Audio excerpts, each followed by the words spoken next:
Welcome. Before we journey anywhere, before we learn or listen or remember, I want you to simply be here, right here, in the safety of this moment. There is nothing you need to do right now. The day is done. The tasks are finished, or they can wait. The world outside has slowed its spinning, and now it is time for you to slow down with it. Find a position that allows your body to feel heavy. Let your shoulders drop away from your ears. Unclench your jaw. Let your tongue rest gently on the floor of your mouth. Imagine, if you will, that you are lying in a room with thick stone walls. Not cold, but sturdy, ancient, protective. Outside, a gentle, rhythmic rain is falling against the window pane. Tap, tap, tap. A soothing, irregular rhythm that washes away the noise of the modern world. Inside, there is a hearth, a wide stone fireplace where a fire has burned down to glowing amber embers. Watch the embers pulse. Breathing in, the light glows brighter. Breathing out, the dim to a soft, warm red. In and out, glowing and dimming. You are safe here. The air is warm and smells faintly of old paper, dried lavender, and wood smoke. It is a heavy, comforting scent. I want you to imagine a heavy velvet blanket being pulled up over you. It has a weight to it, a grounding weight. It covers your feet, warm and heavy. It covers your legs, sinking them into the mattress. It covers your waist, your chest, calming your heart rate. You are completely secure. Now, as we prepare to drift backward in time, I want you to visualize a long, spiraling stone staircase leading down. It is well lit by soft candlelight. We are going to walk down, step by step, leaving the present behind. 10. Taking the first step down, feeling the smooth stone underfoot. 9. Deeper down, the air getting stiller, quieter. 8. Drifting further away from today. 7. Your eyelids are so heavy now. 6. Relaxing every muscle in your back. 5. Halfway there, floating more than walking. 4. The silence is wrapping around you like a cloak. 3. Almost at the bottom. 2. Deep restorative rest is waiting. 1. Step off the last stair. You are now in the corridor of history. A quiet, slow place. Your eyes water. Your throat tickles. This is the smell of the Middle Ages. Wood smoke, soot, and damp wool. Now you must dress. Think of your clothes now. Soft cotton, elastic waistbands, zippers. Here, there is only friction. You pick up your tunic. It is made of linen, but not the soft linen you know. It is coarse. It has been washed in lye soap and beaten against rocks in the river. It is stiff. You pull it over your head. It scratches your neck. Over that, a wool tunic, heavy. It weighs down on your shoulders. It smells of the sheep it came from. The lanolin is still in the fibers to repel water, making it feel slightly greasy to the touch. You pull on your hose, separate woolen leggings for each leg. There is no elastic. You must tie them to your belt with agonizing slowness, knot after knot. Your fingers are still cold. The wool itches your skin, a constant low-level sensation that you simply have to accept. You wrap strips of cloth around your feet. Then you step into leather shoes. These are not cushioned sneakers. They are thin, turn shoe leather. You can feel every pebble on the floor through the sole. You are dressed, and you are already tired. You wouldn't last a day because of the water. You are thirsty.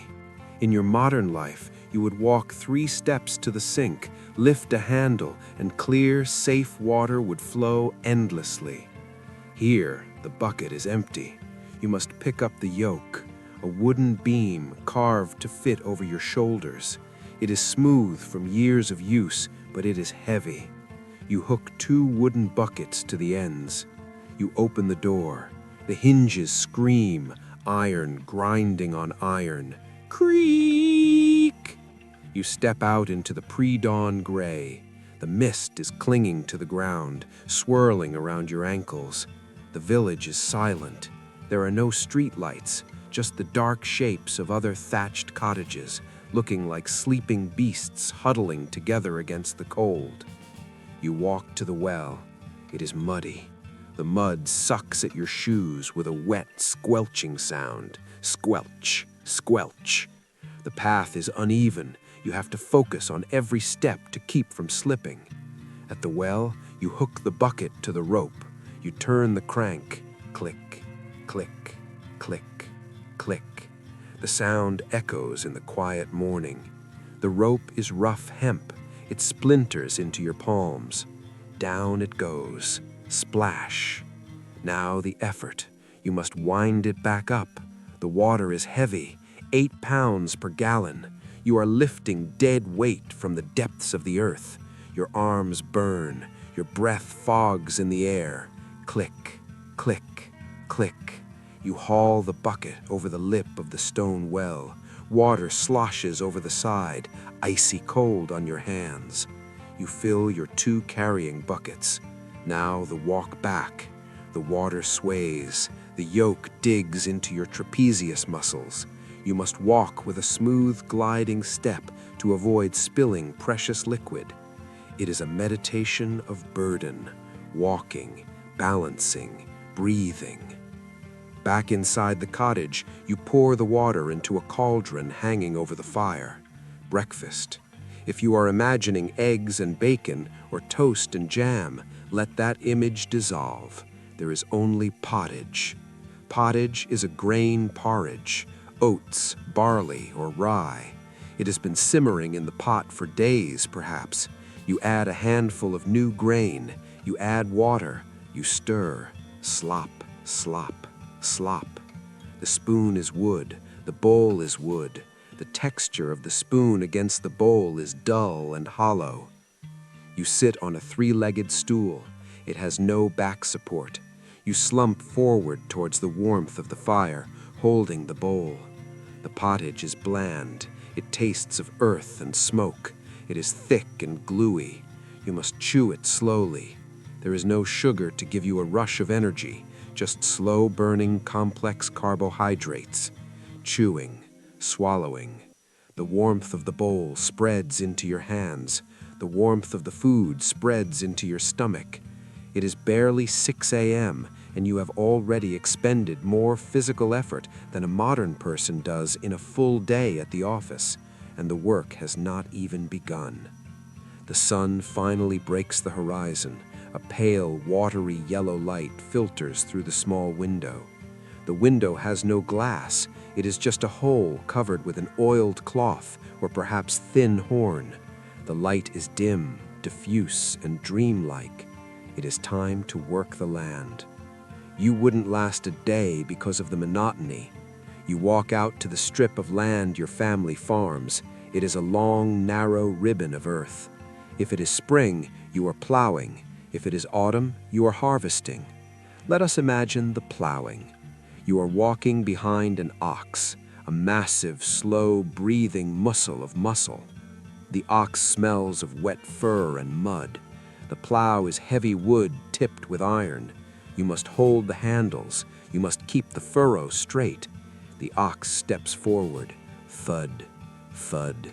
The earth tears open. Reap! The sound of roots snapping, the smell of overturned, damp soil, rich, decaying, fertile soil. It is a pungent, overwhelming scent. You walk, you push, step, push, step, push. There is no music, no podcasts, no conversation, just the wind whistling over the flat fields, just the call of a crow in the distance, caw, caw, just the heavy breathing of the ox. Your boots are caked in mud. They feel like lead weights attached to your feet. Each step requires you to lift that extra weight, up and down, up and down. The horizon never seems to get closer. You are doing this for hours. The repetition is hypnotic. It numbs the mind. It turns off the higher functions of the brain. You are not thinking about the future. You are not worrying about emails. You are not stressing about the news. You are simply a machine made of bone and muscle, moving in time with the beast in front of you. The sun moves across the sky with agonizing slowness. You track time not by minutes, but by the shadow of the church tower in the distance, or by the hunger in your belly. When you stop for a break, you drink weak ale from a leather flask. The water is often unsafe, so you drink the ale. It is warm, flat, and sour. It makes your limbs feel heavy. It makes your eyelids droop. You sit on the edge of the field. You look at your hands. They are stained brown with dirt. The dirt is under your nails. It is in the creases of your knuckles. It is a part of you now. You feel the wind cool the sweat on your forehead. You watch the tall grass sway in the neighboring field. Swish, swish, swish. It is so boring. It is so incredibly dull. And in that dullness, there is a profound peace. The brain stops buzzing. The anxiety loops unravel. There is only the dirt, the sky, the ox. Perhaps you are not in the fields. Perhaps you are inside, tasked with the creation of thread. If you wouldn't last a day in the mud, you surely wouldn't last a day at the spindle. This is the world of women in the Middle Ages.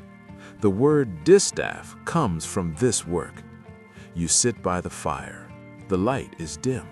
In one hand you hold the distaff, a stick holding a cloud of raw wool. In the other hand, the drop spindle. You pull a tuft of wool. You twist it between your thumb and forefinger. Twist, slide, twist, slide. You give the spindle a spin. It whirls like a top hanging from the thread you are creating. Whir. It spins. It slows. It stops. You wind the thread. You repeat. Pull, twist, spin. Pull, twist, spin. You do this for 10 hours. Your fingers become raw from the friction of the rough wool. The lanolin makes them slick. The rhythmic motion rocks your body back and forth, like a cradle. The fire pops. The smoke drifts. The spindle spins.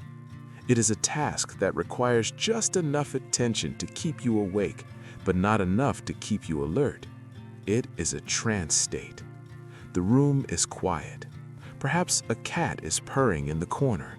Purr, purr, purr. The vibration of the cat's purr seems to fill the room. You watch the dust motes dancing in the shaft of light from the window. They float. They suspend in the air. Time seems to stop. If you were a modern person dropped here, you would scream for stimulation. You would crave a notification, a flash of color, a loud noise, but there is nothing. Only the wool, only the thread, the endless, infinite thread. Let us pause here in the midday of the medieval year. Feel the weight of that boredom pressing down on you. It is not a bad weight, it is a blanket. It tells you that you do not need to be exciting. You do not need to be productive. You do not need to be fast. Imagine you are that peasant sitting by the edge of the field or by the fire. Your body is tired, a good physical tired. Your muscles feel loose and heavy like warm wax. Your eyelids are so heavy they feel like they are made of lead. The world is slow. The clouds above are moving so slowly you can barely see them shift. Drifting, drifting. You are safe in this slowness. Let us leave the warmth of the tavern, leave the smell of the roasted meat and the mulled wine, leave the heavy, snoring breath of the travelers. We are spirits of the night now. We can pass through the oak door without opening it. We float out, back into the night. But the night has changed. The rain has stopped. The temperature has dropped. The world has frozen. You wouldn't last a day out here physically, but as an observer, it is the most beautiful, peaceful place in existence. We are going into the deep winter, into the hibernation of the world. It is snowing, but not a blizzard. There is no wind now. The air is perfectly still. It is a heavy, vertical snowfall. Look up.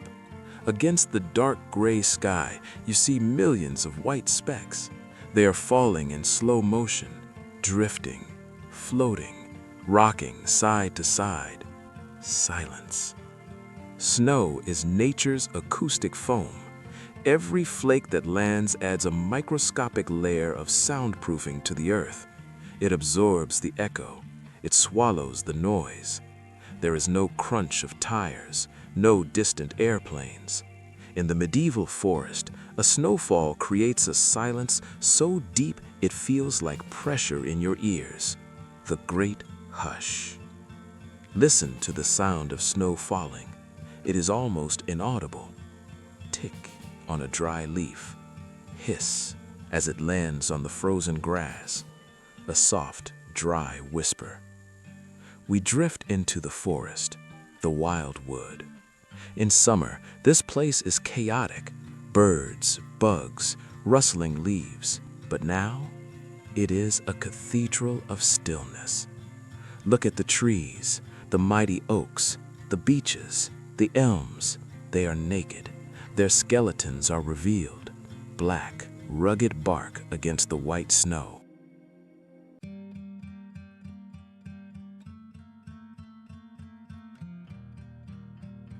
They are not dead. They are sleeping. This is a biological sleep deeper than you can imagine. Deep inside the trunk, the sap has slowed down. It has thickened. It has almost stopped moving. The tree has pulled all its energy inward. It has abandoned the branches. It has abandoned the outer world. It is focusing entirely on the core, on the roots. Imagine you are a tree. Your feet are buried deep in the warm earth below the frost line. Your arms are held high, motionless. You do not react to the wind. You do not react to the snow. You just stand, waiting, patience measured in centuries.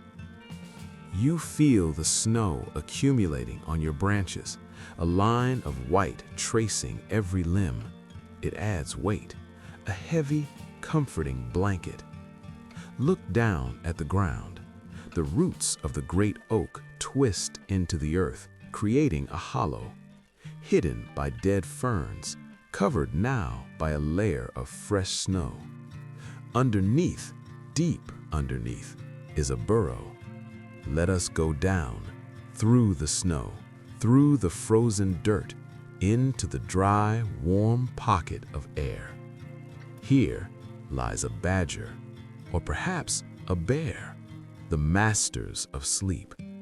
They have done what you are trying to do. They have shut down. The badger is curled into a perfect ball, nose tucked into tail, fur fluffed up to trap the heat. It breathes only once every minute, in, out. Its heart beats slowly. Thump, thump. It is not dreaming of work. It is not worrying about the spring. It is simply existing in the dark, suspended animation. It is safe. The snow above seals the entrance. It blocks the smell. It blocks the cold. The snow is an insulator, a white duvet pulled over the entire forest. Feel a sense of envy for the badger, and then feel a sense of kinship. You are in your burrow too. Your bed is your cave. Your blankets are your earth. You can slow your heart. You can slow your breath. We drift further to a clearing. There is a pond here. In the summer, it ripples. Frogs croak. Dragonflies buzz. Now, it is a sheet of glass. Black ice. Thick. Solid. Smooth. Snow is dusting the surface, creating swirling patterns of white on black. Under the ice, the water is dark and still. The fish are there. Carp, tench. They are hovering at the bottom, suspended in the water, barely moving a fin. Their metabolism has dropped to near zero. Everything here has stopped. The water doesn't flow. The plants don't grow. The fish don't swim.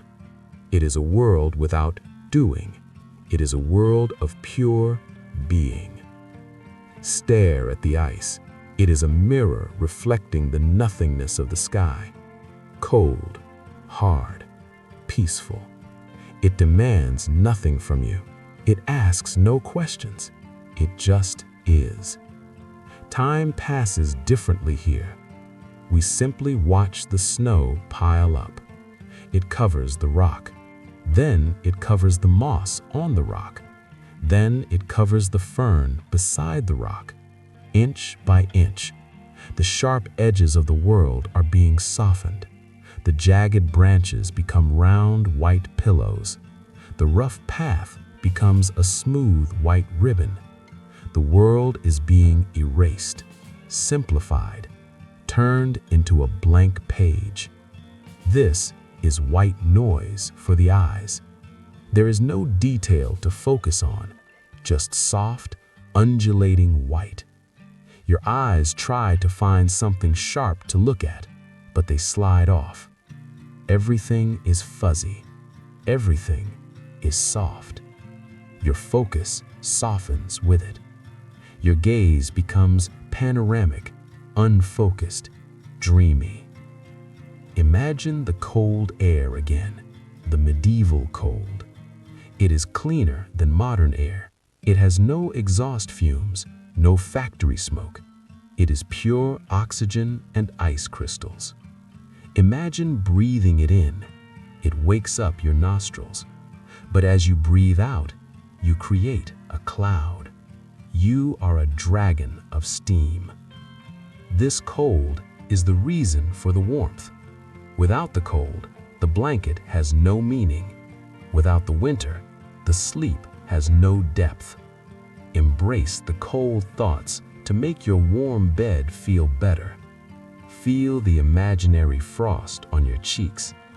Now, feel the real pillow against your cheek. Warm, dry, soft. The contrast sends a signal of gratitude to your brain. Thank you for this warmth. Thank you for this shelter. The clouds above begin to part.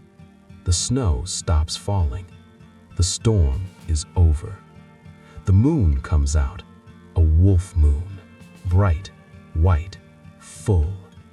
It shines down on the fresh snow. The forest glitters. Millions of tiny ice crystals reflect the moonlight. Diamonds scattered on white velvet. It is blindingly beautiful and deadly silent. The shadows of the trees stretch out across the snow. Blue shadows, deep navy blue against the white. The air is frozen still. Not a branch moves. The whole world is a photograph, captured, frozen, held. You are the only witness. You are floating in the crystal silence. Your mind is as clear as the ice. Your thoughts are as still as the trees. We must leave the woods now. The cold is too deep. The silence is too vast. We drift back through the trees, back across the fields, back towards the timeline of the present. But we bring the winter silence with us. We carry it in our chest. A cool, quiet, heavy stone of peace. Feel your body in your bed again. You are not a tree. You are not a badger. But you are part of the same nature. You follow the same laws. The law of rest. The law of recovery. Your winter is tonight. Your hibernation is now. Feel the heaviness of the snow in your limbs. Your legs are buried in snow. Heavy, immovable. Your arms are buried in snow. Heavy, relaxed. Your mind is a frozen pond. Still, reflective, quiet. The snow covers you. Not cold snow, but a blanket of white, soft, warm light, burying you in comfort, burying you in sleep.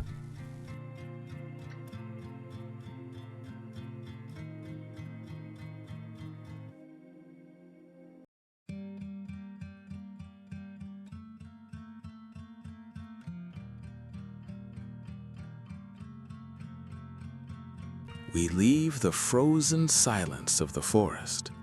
We leave the sleeping badger and the fish under the ice. We drift back towards the stone walls of the monastery. It is still dark. The wolf moon hangs low in the sky. But inside one specific building, a light is glowing, a warm orange beacon in the blue night. The bakery. You glide through the heavy wooden door, and once again, the world shifts. The silence of the snow is replaced by a low, rhythmic sound. Thump, swish, thump, swish. The air here is not just warm, it is thick, it is humid, it smells of life. You are now the monk baker, or perhaps you are just a spirit sitting in the corner, watching him work. It is 4 a.m., the hour of matins. The other monks are chanting in the chapel, but your prayer is different. Your prayer is work. Laborare est orare. To work is to pray. The room smells of yeast. It is a sharp, sour, fermented smell. It catches in the back of your throat, but it is pleasant. It is the smell of the mother, the sourdough starter that has been kept alive for decades, bubbling in a ceramic crock. Listen to the starter. If you lean in close, pop, snap, fizz. Tiny bubbles rising to the surface and bursting, the slow microscopic breathing of the dough. Watch the baker prepare the trough, a massive wooden bin carved from a single tree trunk. It is smooth, worn down by centuries of hands. He takes a sack of flour, stone-ground wheat. It is not the bright white powder of today. It is creamy, speckled with bran. He pours it out. Whoosh! A cloud of white dust rises into the air. It catches the light of the tallow candles, golden dust motes dancing in the dark. They float, They suspend, they settle slowly on the baker's robe, turning the black wool to gray. The sound of the flour landing is soft, poof, like snow but warmer. He makes a well in the center of the mountain of flour, a crater in the mountain of flour. He pours in the water, warm water from the kettle near the fire. He pours in the starter, thick, gooey, alive. Now the hands go in. You wouldn't last a day because this is hard labor, but watching it is pure hypnosis. The baker plunges his hands into the mixture. The water and flour meet. It becomes sticky, shaggy. It clings to his fingers. Squish, slop, squish, slop. It is a wet, messy sound, the sound of mud, the sound of creation. He mixes it, turning the dry into the wet, rotating the trough. His movements are slow and deliberate. He is not rushing. The bread cannot be rushed. The gluten needs time to awaken. You watch the chaos of the ingredients transform. Slowly, the mess becomes a ball, a heavy, pale, living thing. This is the trance. The dough is turned out onto the table. The table is dusted with flour. Swish. The kneading begins. It is a three-part rhythm. Push, fold, turn. Push. The heel of the hand drives into the dough, stretching it out. You can hear the air being forced out. Wheeze. Fold. The dough is pulled back over itself, trapping new air. Flap. Turn. The dough is rotated a quarter turn. Scrape. Push. Fold. Turn. Push. Fold. Turn. The sound is rhythmic, percussive. Thump. Push. Slap. Fold. Swish. It is the heartbeat of the bakery. The baker rocks back and forth, using his body weight, not his arm muscles, rocking forward, rocking back, like the waves of the ocean, like the wagon on the road.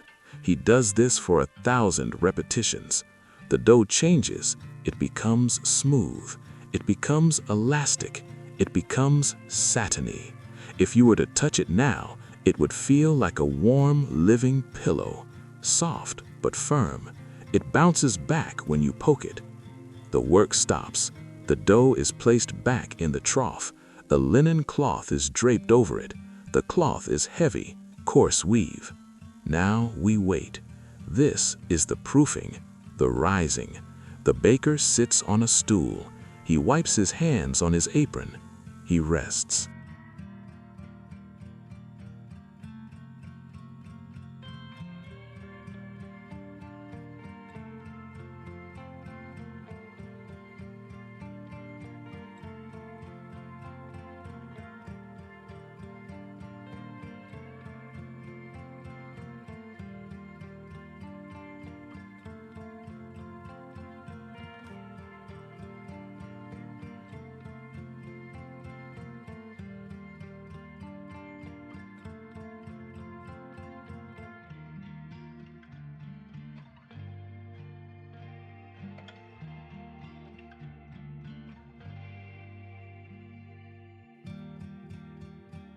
The room is quiet again, but it is a busy quiet. Under the cloth, millions of tiny yeasts are working, eating the sugars, creating gas, expanding the dough. Lift the corner of the cloth in your mind. Watch the dough rise. It is slow, so slow you can't see it moving. But if you look away and look back, it has grown. It is doubling in size, puffing up, becoming a cloud of bread. The smell intensifies. The sourness mellows into sweetness. The air in the room feels tight with the pressure of the rising dough. While the dough rises, the oven must be fed. The oven is a cave of brick in the wall. The baker takes a bundle of faggots, bundles of sticks. He throws them in. Crack, thud. The fire roars. The heat is intense. You can feel it on your face, a dry, searing heat that pushes back the shadows. He takes the peel, the long-handled wooden shovel. He moves the coals around. Scrape, scrape, shh. The sound of ash and stone. He cleans the floor of the oven with a damp rag on a stick. Sss. Steam explodes where the wet rag touches the hot brick, a white cloud that vanishes instantly. The oven is ready. It is a mouth waiting to be fed. The dough is cut. Slice. The knife is sharp. The dough parts willingly. He shapes the loaves, round boules. He places them on the peel. He slides them into the oven. Shump. A smooth sliding sound, one by one, rows of pale mounds sitting on the hot bricks. He closes the iron door. Clang. Now the magic happens. Oven spring. The heat hits the dough. The water inside turns to steam. The loaf expands rapidly. It bursts open at the seams. And the smell. The smell changes from sour yeast to toasted wheat. The Maillard reaction, the browning of the crust, caramelization. It is the most primal, comforting scent in human history. It smells of safety. It smells of abundance. It smells of not starving. In your modern bed, imagine that smell filling your room. Warm, nutty, sweet, toasty. It makes your mouth water, but it also makes your muscles relax. It is a heavy scent. It weighs you down with comfort. The door opens. Clang. A blast of hot air escapes. The baker peers in. He reaches in with the peel. He pulls out the first loaf. It is transformed. It is no longer pale and sticky. It is golden brown. Dark mahogany on the bottom. It sings. Yes, bread sings. Listen closely. When a hot loaf comes out of the oven, the crust cools and contracts. Crack, tick, snap. It is a tiny, high-pitched song of crackling crust, the song of the bread. He piles the loaves in a basket. The heat radiating from them is immense. If you held your hands over the basket, it would be like holding them over a fire. The room is full of them. 50 loaves, feeding the brothers, feeding the poor at the gate. The work is done. The baker wipes his brow. He is covered in a fine layer of flour and sweat. He is tired. A good, honest tired.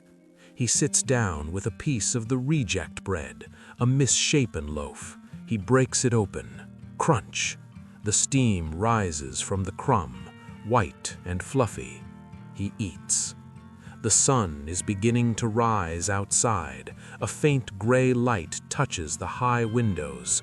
The flour dust in the air turns from gold to pearl. The monastery is waking up. But you are staying in the warmth. You are staying with the smell of the bread. You are the dough. You are warm. You are soft. You are heavy. You are resting under a heavy linen cloth, rising, expanding, drifting. Let the smell of the bakery wrap around you. Let the heat of the oven stay in your bones. Let the rhythm of the kneading soothe your mind. Here is the 11th batch of your ASMR sleep script. The soundscape becomes very close and intimate here. The sounds are small, the pull of a thread, the brush of a finger on leather, the creak of a wooden vise. The voice should be dry, precise, and whispering, like the rustle of old paper. Leave the humid, yeasty air of the bakery. Leave the crackle of the cooling bread. We drift through the stone corridors again. The air cools down. We are moving to a place of permanence. Bread is eaten and gone in a day, but what we are making now is meant to last for 1,000 years. We enter the bindery, the workshop of the bookbinder. The smell hits you instantly. It is not sweet like the bread. It is sharp, musky, ancient. It smells of oak bark, of boiled bones, of beeswax, and above all, of leather. You are sitting at a heavy workbench. It is scarred with knife marks and stained with ink. In front of you is a stack of parchment, the pages that the scribe wrote days ago. They are loose, disorganized, vulnerable.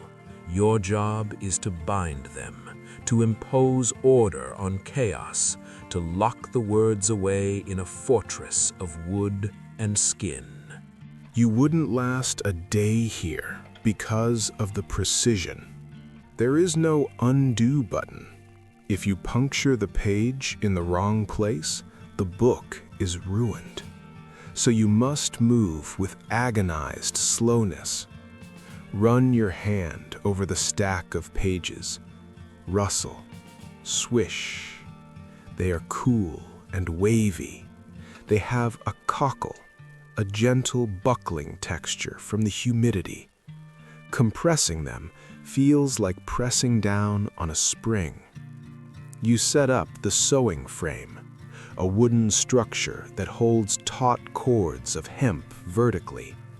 These cords are the nerves of the book, the spine. You sit down. You pick up the needle. It is curved, thick, silver. You thread it with linen thread coated in beeswax. The wax makes the thread stiff. It makes it grip. You take the first quire, a gathering of folded pages. You open it. You pierce the fold. Pop. A tiny, dull sound, the needle passing through skin. You pull the thread through. Zip. The sound of the waxed thread sliding against the parchment. It is a dry, friction-filled sound. You wrap it around the hemp cord. You go back in. Pop. Zip. This is the meditation of the binder. In, around, out. In, around, out. You are sewing the book together, stitch by stitch. It is a repetitive motion that rocks your upper body. Lean in, pull back. Lean in, pull back. The tension must be perfect. Too loose, and the book will gape. Too tight, and the book won't open. You are seeking the golden mean. You do this for hours, sewing one packet of pages to the next, building the text block. It grows taller. It grows heavier. The sound of the thread is hypnotic. It is the sound of things coming together, the sound of mending, the sound of closing the gap. The sewing is done. Now, the protection. In the modern world, books have cardboard covers, flimsy, disposable. Here, books have armor, real wood, oak boards, quarter sawn to prevent warping. You pick up the board. It is heavy, dense. It feels like a piece of the forest. You run a plane over the edge to bevel it. Shh, clack, shh, clack. Curling ribbons of oak fall to the floor. The smell of fresh sawdust mixes with the leather smell. It is bright and clean. You drill holes in the wood to attach the cords. Grind, squeak. You thread the hemp cords through the wood. You fray the ends and glue them down. You are anchoring the pages to the wood, fusing them into a single object. The glue pot is simmering on a small brazier. Animal glue, hide glue. It smells strong, meaty, savory. It is thick and amber-colored. You dip your brush, a round hog bristle brush. Drip, drip, You paint the spine of the book. Slap, shh, slap, shh. The glue is hot. It seeps into the cracks between the quires. It is sticky, tacky. You watch it settle. It is messy work, but satisfying. You are sealing the spine, making it solid, turning many into one. Now, the cover. A sheet of calfskin leather, tanned deep, rich brown. It has been soaking in water. It is wet, cold, heavy. It feels like a wet chamois cloth. You lay it out on the table, smooth side down. You paste it with the glue. Slop, swish. You place the wooden book onto the leather. Now, the wrapping. You pull the leather up over the boards. Because it is wet, it stretches. It is pliable, obedient.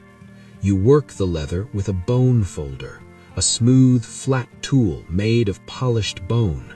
You rub the leather, rub, rub, squeak. You mold it around the cords on the spine, defining the ridges, making it fit like a glove. The sound of the bone tool on the wet leather is soothing. It is a smoothing sound, erasing wrinkles, erasing air bubbles, erasing stress. The book is covered, but it is swollen with moisture and glue. It needs to be disciplined.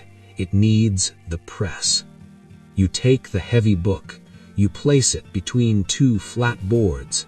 You place it into the standing press, a massive wooden frame with a giant central screw. You grab the handle of the screw. You turn it. Creak. The wood protests. The screw descends. It touches the book. You give it another turn. Groan. Pressure. Immense, steady pressure. Imagine you are the book. You are being held tight, secure. Everything loose is being compressed. Everything chaotic is being flattened. This is deep pressure therapy. The weight of the press is the weight of the wool blankets, squeezing the anxiety out of the pages, squeezing the tension out of your muscles. Now, we leave it. You cannot rush the drying. If you open the press too soon, the boards will warp, the leather will peel. It must stay there for 24 hours, maybe 2 days, under pressure, in the dark. There is nothing left to do. The book is out of your hands. It is in the grip of the wood. You wipe your hands on your apron. You clean your brush. You extinguish the brazier. The glue pot cools. The skin forms on top.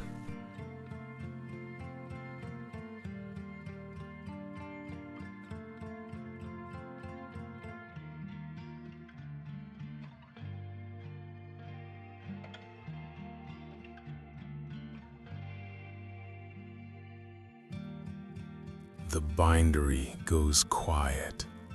The dust motes settle on the press. The smell of the drying leather fills the room. Earthy, rich, permanent. Visualize the finished book in your mind. It is sitting on a table. It is thick, 3 inches of parchment and wood. It has brass clasps to keep it shut. Click. Locked. It is heavy. If you picked it up, you would be surprised by the weight. It is a brick of knowledge, a physical anchor in reality. It is not a digital file floating in the cloud. It is here. It is real. It is solid. Feel that solidity in your own body. You are not floating. You are heavy. You are bound. You are pressed into your mattress by gravity, held secure, held tight. The light in the bindery fails. The shadows lengthen. The smell of the oak lingers. You are finished with creation. You are finished with mending. You are finished with the day. Your eyes are heavy, like the lead weights used to hold down the paper.